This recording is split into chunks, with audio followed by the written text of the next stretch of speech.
Hey guys, what's going on? It's Riley here with Canadian Dividend Investing, and welcome to episode 80 of our Wealthsimple Trade Challenge, where we try to max out the TFSA in the first 3 years of investing. As you can see, the portfolio is up to $60,690. We are up $3,189 or 5.55% all time.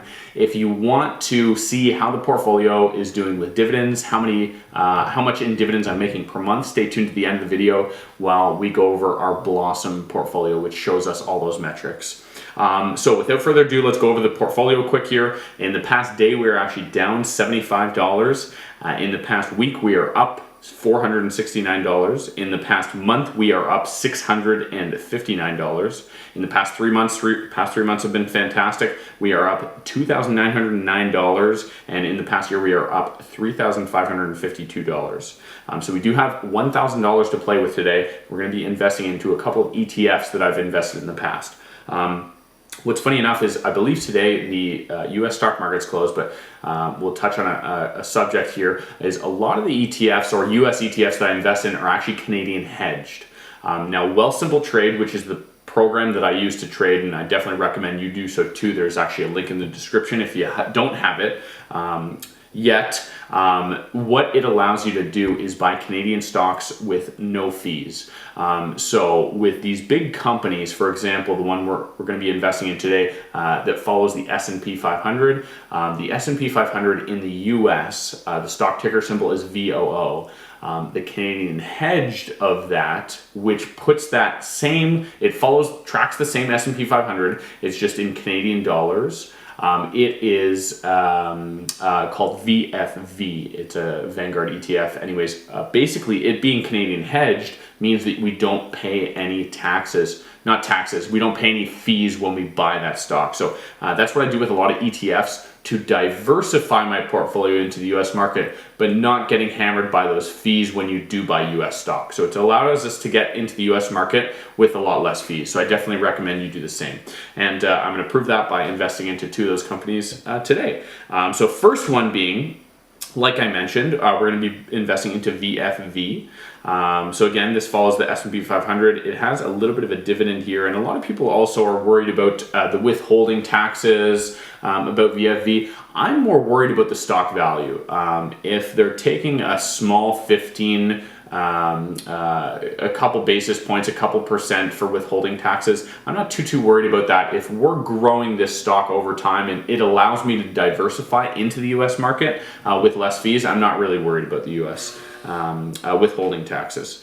Again, it's something to consider, but at the end of the day, it's small in the big picture of things. So today, without further ado, we're going to be buying about 6 shares of this into our TFSA.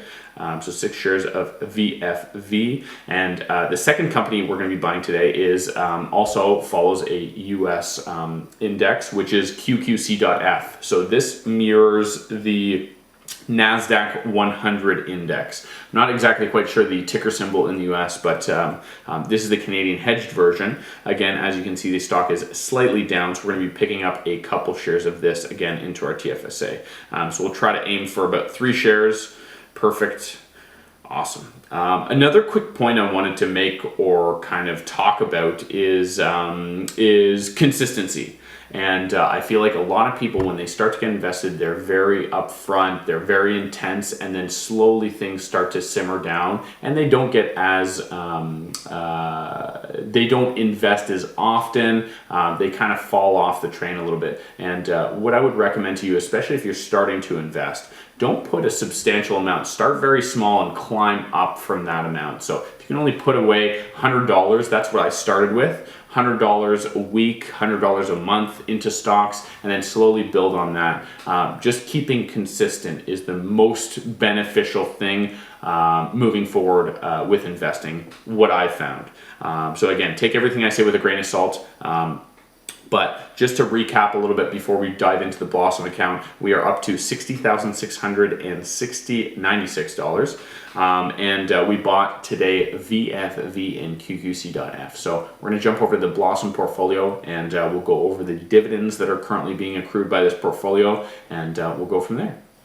Hey guys, welcome back. This is my Blossom portfolio, and I definitely recommend you download the app, link in the description here. It's an awesome social app which kind of ties you into other investors, Canadian investors, and there's a lot of perks to owning a Blossom account, such as it tracks all your dividends as well. This is again on the pro version, but as you can see, as we scroll down here, also if you haven't followed me on Blossom, go give me a follow.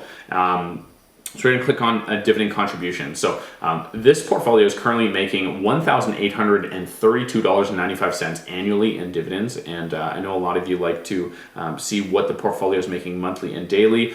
So per month, we are making about $153.66 per month, and that's just in dividends. And daily we actually finally crossed that $5 mark, so making about $5.02 each day in dividends just from holding those different stocks. So that's all we'll do for today, guys. Thank you so much for listening, watching. Don't forget to comment, like, and subscribe. All links, relevant links in the description, and we'll talk to you guys next week. Have a great week. Hopefully the stock market continues to trend upwards, and we'll see you guys next week. Have a good one. Bye.